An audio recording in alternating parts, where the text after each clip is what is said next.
فتح خیبر سے پیمبر. حبیب آ جاؤ معراج پر، ہم تمہیں فاطمہ دینا چاہتے ہیں. سارا قرآن یہاں بھیجا، فاطمہ لینے آؤ. جی اچھا، سبحان اللہ کہنے میں آپ کو ہی فائدہ ہے، تسبیح ہے نا اللہ کی. تو میں 8-10 چہرے تو دیکھ رہا ہوں جو مجھے گھور کے دیکھ رہے ہیں، اور ایسا لگ رہا ہے ان سے زیادہ سمجھدار کوئی نہیں ہے. البتہ خوف اس بات کا ہے بہت سے لوگ آنکھیں کھول کے سو جاتے ہیں، کہیں ایسا نہ ہو برابر والے کی کوہنی لگے تو گر جائیں. تو ذرا تھوڑا ہاں ہوں کرتے رہیے. اللہم صل علی سبحان اللہ، اور صلوات پڑھ لیجئے. سنی بھی ہیں تو سنیوں والی پڑھ لیجئے.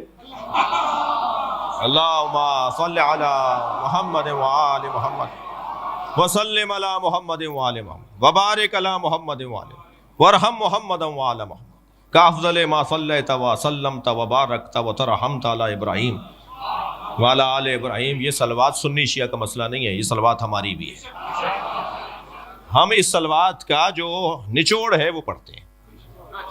جی اس صلوات کی جو جان ہے نا وہ ہم پڑھتے ہیں اللہم صلی علی محمد وآل محمد. اور ہمارے بھائی جو ہے وہ مطول پڑھتے ہیں، مختصر پڑھتے ہیں. صلوات وہ بھی ہے، صلوات یہ بھی ہے. اچھا، نماز جنازہ میں تو ہم بھی وہی پڑھتے ہیں. ٹھیک ہے، تو جو لوگ تھوڑا سا مجھے زیادہ گھور رہے ہیں ان سے گزارش ہے کہ سبحان اللہ بول دیں. اس سے اللہ کی تسبیح ہوگی اور اللہ راضی ہوگا. جی اور ہم جب اچھی بات کوئی سنتے ہیں تو سبحان اللہ کہہ کر اللہ کی تسبیح کر رہے ہوتے ہیں. تو میری صحت میں اضافہ نہیں ہوگا، جی آپ کی تسبیح کا ثواب ہوگا. آگے بڑھوں. عزیزان گرامی، سرکار کو معراج پر بلایا گیا ہے. سبحان الذی اسریٰ بعبدہ لیلا من المسجد الحرام الی المسجد الاقصی الذی بارکنا حولہ. بابرکت ہے وہ ذات جو راتوں رات اپنے بندے کو لے گئی مسجد حرام سے مسجد اقصی تک ایک مبارک ماحول میں. بارکنا حولہ، ایک مبارک ماحول میں. لنریہ من آیاتنا، تاکہ ہم اسے اپنی آیات میں سے آیت دکھائیں. معراج کا مقصد واضح ہو رہا ہے. سرکار کو بلایا کیوں گیا ہے؟ ہم من آیاتنا، تاکہ ہم اس کو اپنی آیات میں سے آیت دکھائیں. اب یہ آیت ہے سورہ مبارکہ اسراء کی آیت ہے. سورہ النجم کی آیت کو پلس کیجئے اس کے ساتھ. کیا ارشاد ہو رہا ہے؟ لقد رأى من آیات ربہ الکبریٰ. اللہ نے اپنے مصطفیٰ کو اپنی سب سے بڑی آیت دکھائی. ایک آیت میں کہا کہ ہم لے گئے تاکہ اپنی آیات میں سے آیت دکھائیں. دوسرے سورے میں فرمایا کہ ہم نے اپنے مصطفیٰ کو سب سے بڑی آیت دکھائی. آیات ربہ الکبریٰ، انہوں نے دیکھا. لقد رأى، انہوں نے دیکھا، مصطفیٰ نے دیکھا. کہا ہم دکھائیں گے. دوسری آیت کریے انہوں نے دیکھا. کیا دیکھا؟ من آیات ربہ الکبریٰ، اپنے رب کی سب سے بڑی آیت کو. سیدہ اپنے سینے پہ ہاتھ رکھ کے فرماتی ہیں انا آیت اللہ الکبریٰ.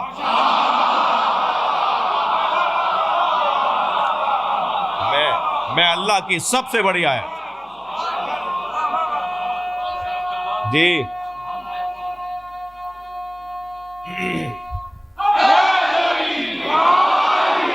میں اللہ کی سب سے بڑی آیت کو فاطمہ زہرا کہا جاتا ہے. جی معراج پر آیت دکھائی. اب وہ آیت جو دکھائی تھی، کہا میرے حبیب 40 دن تک شہر سے دور غار حرا، ہر جگہ ہر سواری نہیں اترتی. جہاز ہر روڈ پر نہیں اترتا، اس کے لیے خاص رن وے بنایا جاتا ہے. اگر آپ کے اس روڈ پہ اتر جائے گا روڈ کو بٹھا دے گا. پہلے ظرف کو آمادہ کیا جائے، پھر مظروف کو ڈالا جائے. ہر ظرف میں ہر مظروف نہیں آتا. اللہ اکبر. جی یہ ظرف کتنا سنگین، ثقیل، قابل، لائق ہے کہ کبھی قرآن اس میں آتا ہے تو کبھی فاطمہ اس میں آتی ہے. مصطفیٰ سرکار کا قلب. علامہ اقبال روزانہ صبح کی نماز کے بعد قرآن کی تلاوت کرتے تھے. ایک دن ان کے ابا ان کے برابر سے گزرے. بیٹا کیا پڑھ رہے ہو؟ کہ ابا قرآن پڑھ رہا ہوں. کہا یہ قلب مصطفیٰ پہ اترا ہے، مصطفیٰ کے علاوہ کوئی سمجھ نہیں سکتا اسے۔ کہنے لگے کیا مطلب ہے؟ پھر ہم قرآن نہ پڑھیں؟ کہا نہیں پڑھو ضرور، مگر قلب مصطفیٰ میں جگہ بناؤ۔ حسین جملہ ہے، بڑا پیارا جملہ ہے۔ علامہ نے کہا ابا قلب مصطفیٰ میں جگہ کیسے بنے گی؟ کہنے لگے فاطمہ کو راضی کرو۔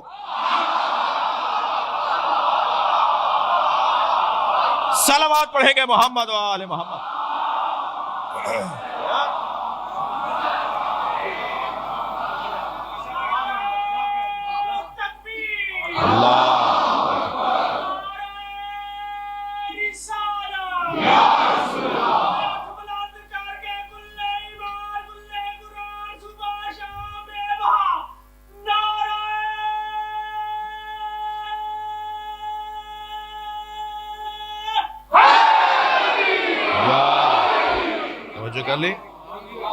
یہ ہر جگہ ہر چیز قرار نہیں دی جاتی۔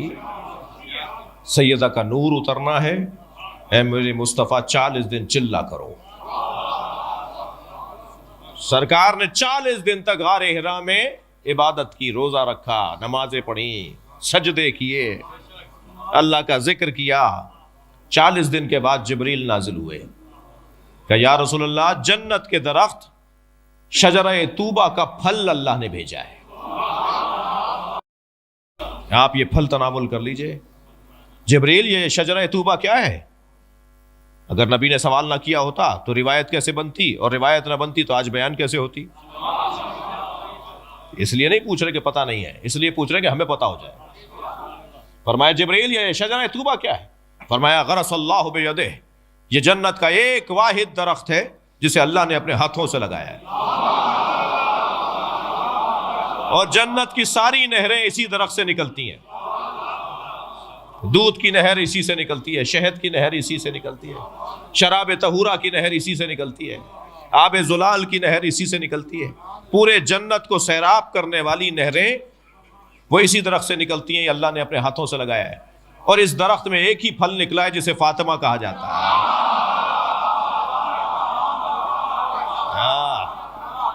اس پھل کو کھا لیجئے، اللہ نور سیدہ منتقل کرنا چاہتا ہے۔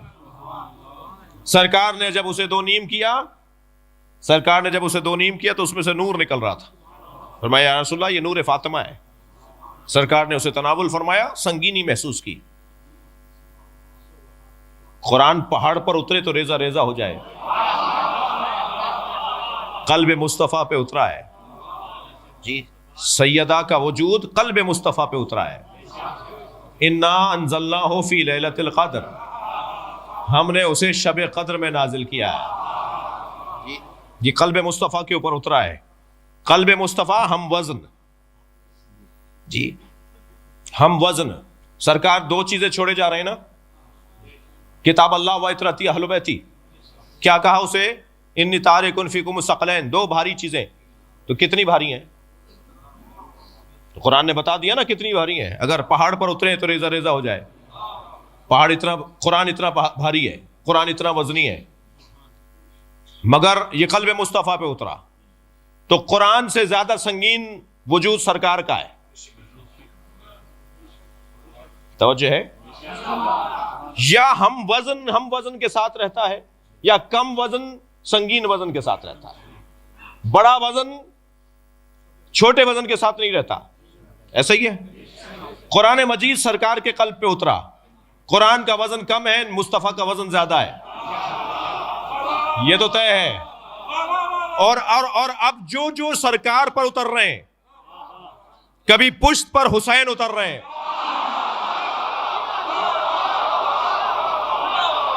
تو یاد رہے کہ یہ جو سر اٹھ نہیں رہا وہ اس وجہ سے بھی نہیں اٹھ رہا کہ ہم وزن پہ بیٹھا ہے۔ حقیقت ان کی ایک ہی ہے، گھبرانے کی کوئی بات نہیں ہے۔ اور اب سمجھ میں آتا ہے نبی سیدہ کے آنے پہ کھڑے کیوں ہوتے تھے؟ ہم وزن آ رہا ہے۔ شاعر کہتا ہے گرانی پلے عصمت میں اتنی تھی کہ دیکھا ہے، گرانی پلے عصمت میں اتنی تھی کہ دیکھا ہے پے تعظیم اٹھ جاتا تھا وزن مرسل اعظم.